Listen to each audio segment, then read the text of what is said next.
The story about Christopher Columbus's voyages began with the lobbying effort he engaged in for funding his journey. He petitioned the Catholic monarchs of Castile-Aragon, Spain's predecessor, and Portugal. Why Portugal? Well, during the mid-15th century, Portugal was the dominant naval power on the Iberian Peninsula. The area occupied by current-day Spain was divided between many Spanish-speaking kingdoms. Besides fighting each other, they were also having border disputes with the Moorish kingdom of Granada to the south. So Columbus approached King John II of Portugal with a proposal for a western route to Asia. Now, as mentioned in the previous video, we are aware of Columbus's poor judgment regarding the size of the Earth. King John's experts also concurred that the estimated distance to Asia was significantly lower than generally and correctly believed at the time, and advised the king to reject his proposal. Moreover, Bartholomew Diaz had just returned to Portugal in 1488 after rounding the southern tip of Africa, which allowed Portugal to ply the much closer eastern route to Asia. Columbus, still confident, moved on to find other monarchs to fund his voyage. Meanwhile, on the Spanish side of Iberia, a relative peace was restored with the marriage of Queen Isabella of Castile and King Ferdinand II of Aragon in 1469. Additionally, the Granada War from 1482 started the culmination of the Reconquista with Christian dominance on the Iberian Peninsula. With their kingdoms relatively stable, the Spanish monarchs started building a navy to compete with the neighboring Catholic monarchy of Portugal.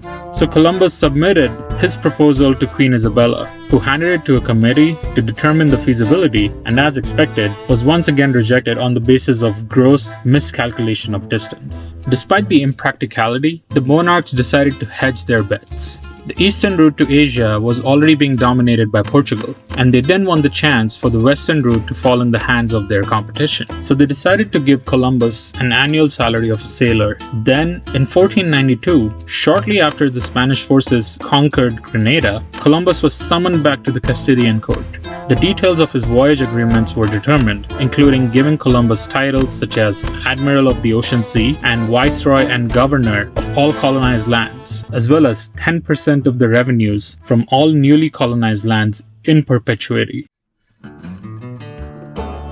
So finally, with the details determined, Columbus departed for his first voyage with 3 ships. A large ship or now called the Santa Maria, a caravel named the Santa Clara, which was nicknamed the Nina, and another caravel whose name is lost, but is known as the Painted One or the Pinta. On August 3rd, 1492, the 3 ships sailed down the Rio Tinto into the Atlantic Ocean.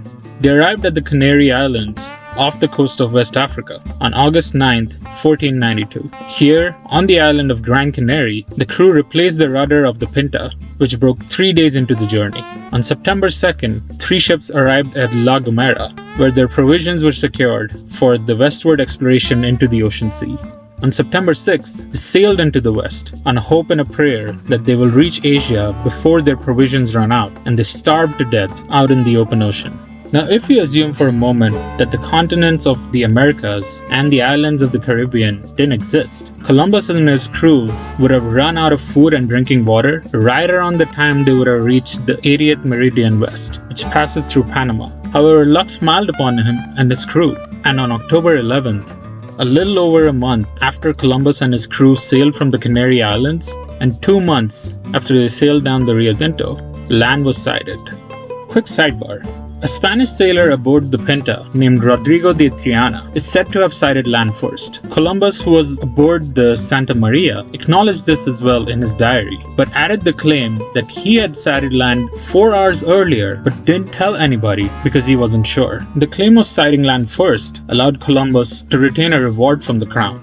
Back to the voyage. The land that Columbus sighted is presumed to be an island in the Bahamas called Guanahani by the indigenous residents. However, Columbus renamed it after Christ the Savior as San Salvador, setting a precedence where European explorers renamed territories all over the Western Hemisphere. He also encountered indigenous people from the Lucayan, Taino, and Arawak tribes and went right ahead to start calling them Indios, believing that he had landed on the islands of the East Indies. Seeing the local Arawak with gold ornaments on their ears, he took them prisoner, hoping they would lead him to their source of gold. He continued to explore the nearby islands and landed on the coast of Cuba on October 28th. After exploring the eastern coast of Cuba, the Pinta took a different route than the other ships. Columbus, still on board the Santa Maria, landed on the island that he named and still remains to this day, Hispaniola. Little did he know that in his first voyage itself, he landed on the two largest islands in the Caribbean, Cuba and Hispaniola. Then, on December 25th, 1492, the Santa Maria ran aground on the northwestern coast of Hispaniola and had to be abandoned. Columbus received the permission of the local Taino people to leave behind 39 of his men to create the first European settlement in the Caribbean called La Navidad. It is believed that wood from the Santa Maria was used in the construction of the settlement. He then continued sailing along the northern coast of Hispaniola on the Nina until the Pinta rejoined them on January 6th. Together, the two ships sailed along the coast until they reached what would be their last stop in the Rincon Bay of Hispaniola. Here, on January 13th, they encountered the first violent resistance of their voyage from the indigenous Ciguayos, where a bad trade deal resulted in arrows being fired and 2 Ciguayos getting wounded. On January 16th, 3 months after first landing in the Americas, the Nina and Pinta started their journey back to Spain. On February 13th, they encountered a rough storm during which the two ships got separated. 2 days later, they spotted the Azores and anchored off the shore of the Santa Maria Island. Here, half the crew took a boat to the mainland in hopes of getting more provisions and water for their journey onwards to Spain. Additionally, they wanted to make a pilgrimage to the nearest church of Our Lady for sparing them in the storm. The Azores, at the time, as it still is today, was part of Portugal. The captain of the island, João de Castanheira, believing that the sailors were pirates, arrested the crew members who came ashore. He then took over the boat they landed in and went to the Nina to demand Columbus and the other crew members to turn themselves in, to which Columbus said, "Nuh-uh." This went on for a couple of days, after which Castanheira gave in and released the crew members he earlier arrested, allowing them to go back to the ships. On February 23rd, Columbus left the Azores for Castilian Spain, but another storm forced him to land once again on Portuguese territory, this time at Lisbon on March 4th.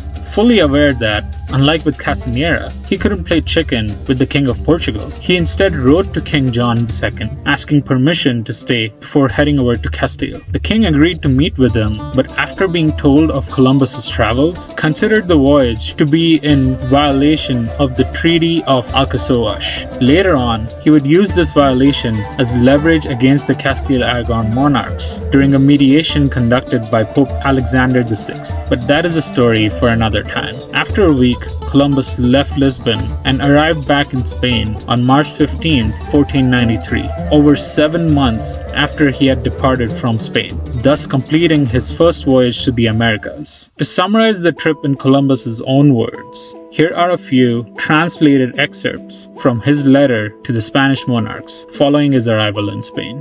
On the 33rd day after leaving Cadiz, I came into the Indian Ocean, where I discovered many islands inhabited by numerous people. They are very guileless and honest, and very liberal of all they have. No one refuses the asker anything that he possesses. On the contrary, they themselves invite us to ask for it. I gave them many beautiful and pleasing things, which I had brought with me, for no return whatever, in order to win their affection, and that they might become Christians and inclined to love our king and queen and princes and all the people of Spain.